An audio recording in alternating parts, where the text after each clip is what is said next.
Hello and welcome back to my channel. I'm your host Q and I'm hoping today I can cover another PS5 product. Now I don't have my notes with me. Maybe I can pull this out for fact checking purposes and we can check, do a quick check on some of these facts and let me clarify one or two things and we'll go from there.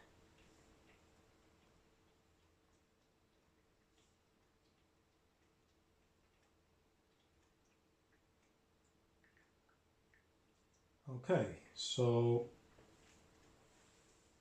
from my understanding, the PS5 was released in November 2020. In my mind, because of the way the world was at the time, it feels like the PS5 was released in November 2021. So I'll be honest with you and start off by saying that I got my PS5 in 2022, right at the start of 2022. Just getting into the new year. So technically, I don't want to say that I'm an early adopter. But also in saying that, technically this thing, was most people got their hands on it maybe January 2021. Okay, so to be fair, about a year or so in is when I got my console.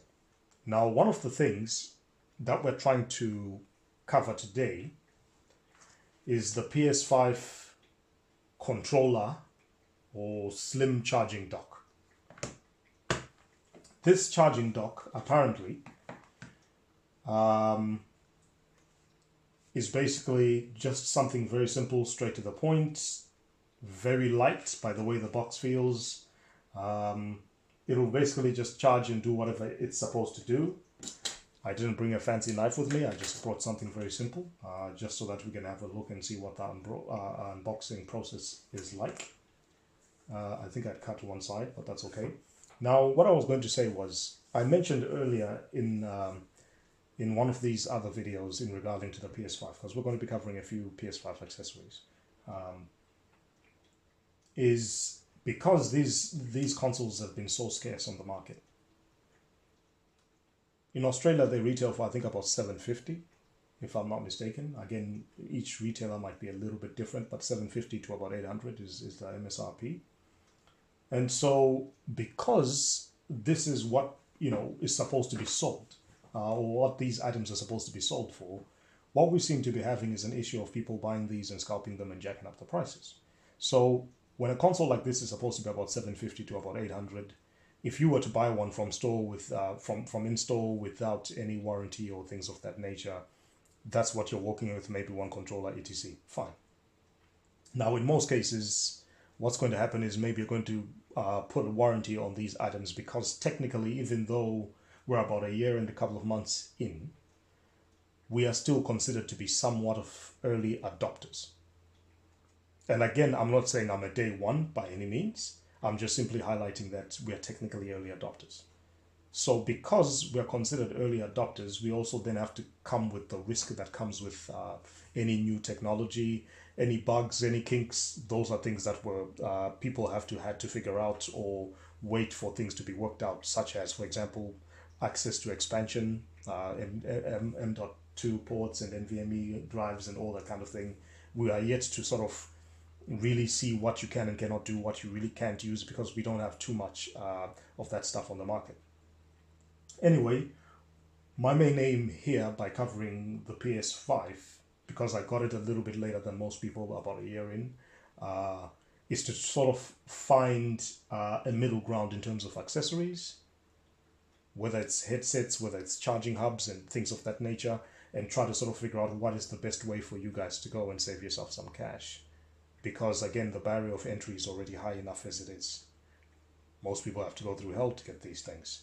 With that being said, let's start off with this. Again, some of it had been partially cut. Let's just make sure. That part had been partially cut. Let's just make sure.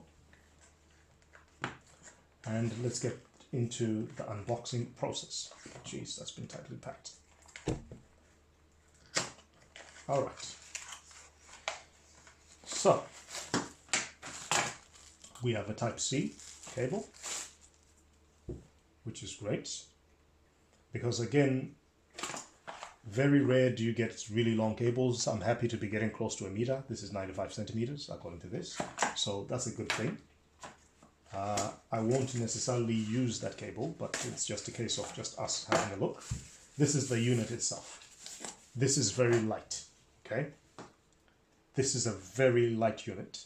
The input here is 5 volts and 2 amps, and the output is about 5 volts and 600 milliamps, okay? The product, as I mentioned, is Anko. Anko is Kmart's budget brand. Now, I'm not going to say every single thing that they make is perfect, but for people just getting in, I would say this is about as good as it's going to get. In terms of how light this particular product is, I just took out my kitchen digital scale to give you guys an idea. And we'll get that to nil. Whoops, that's me pushing, exerting some force. This is basically about 60 grams. So that's how light that is, okay? I've got phones that weigh 5-6 times as much as this, you know. This knife, for example, is about maybe 1/6 or 1/5, sorry, of that. It's about 12 grams. Very small knife, very petite. So in terms of packaging, this is about as low as it can get. So the first question that we want to figure out is, does this actually work? Because this is a very simple and straightforward issue. So what I have here is the original DualSense. This came with my console. I know it's got power in it. We'll do a few tests on that in a minute. So now what we're going to try to do is first, just to prove that this console works, I'm going to introduce this power board here. Okay, right there. This is one of my chargers. Okay, this is a charger from my Quest. USB-C to USB-C. So as you can see here,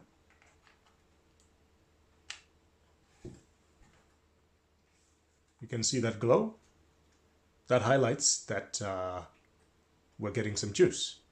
Okay, so we know that the 100% that works.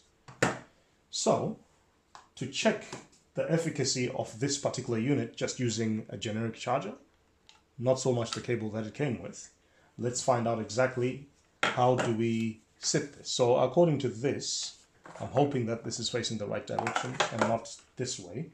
We'll find out in a minute.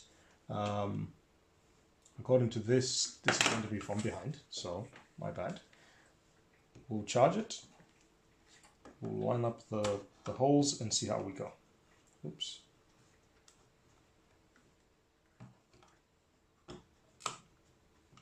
Trying to line up is a bit funny. Maybe I should stick to something a little bit closer. Maybe, yeah, it requires a bit of effort on my end. As you can see up there, it's working. So that's a good thing, right? So you can fit in 2 controllers. That's a good thing. You can see the side profiles, and that's working. Again, you can see by the highlights of the lights. So we know that it works. Now, the question at the end of the day is, you know, how are you going to be charging the unit? Are you going to be using this power brick, or are you going to be using something else? So what I like to do is I always try to test these things out with something a bit more generic. This is something a bit more generic.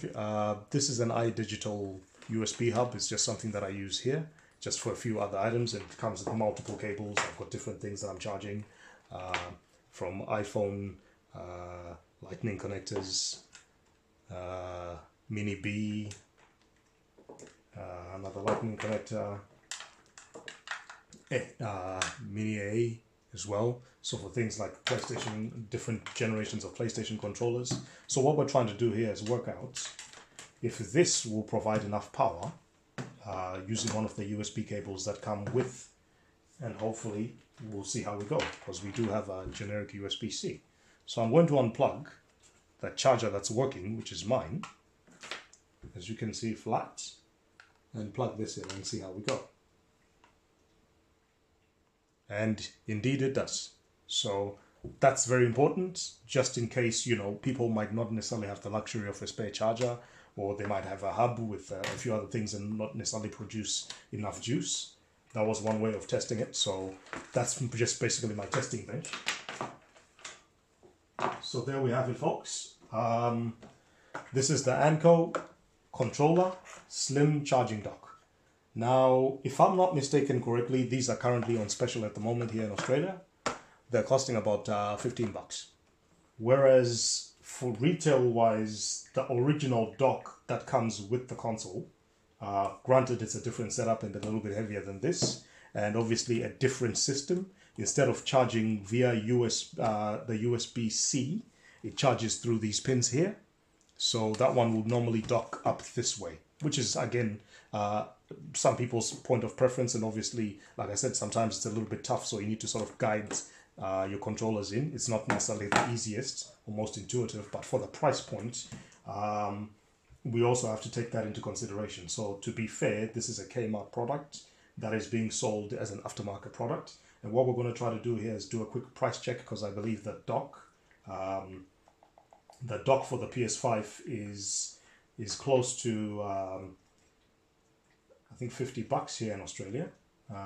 PS5 docking station. This is an Amazon one. So the DualSense charging station here in Australia is about $49. So $50 here from multiple retailers. 49, 50, 95, things of that nature. So expect about $50. So versus this, which does essentially the same thing for $15. You know, you can't go wrong. They're on special at the moment. I will put the links in the description below. Anyone who feels like I've done something or I didn't give enough information, please feel free to drop me a message in my comment section, and we'll see how we go, or send me a direct message. Please feel free. And thank you very much for your time.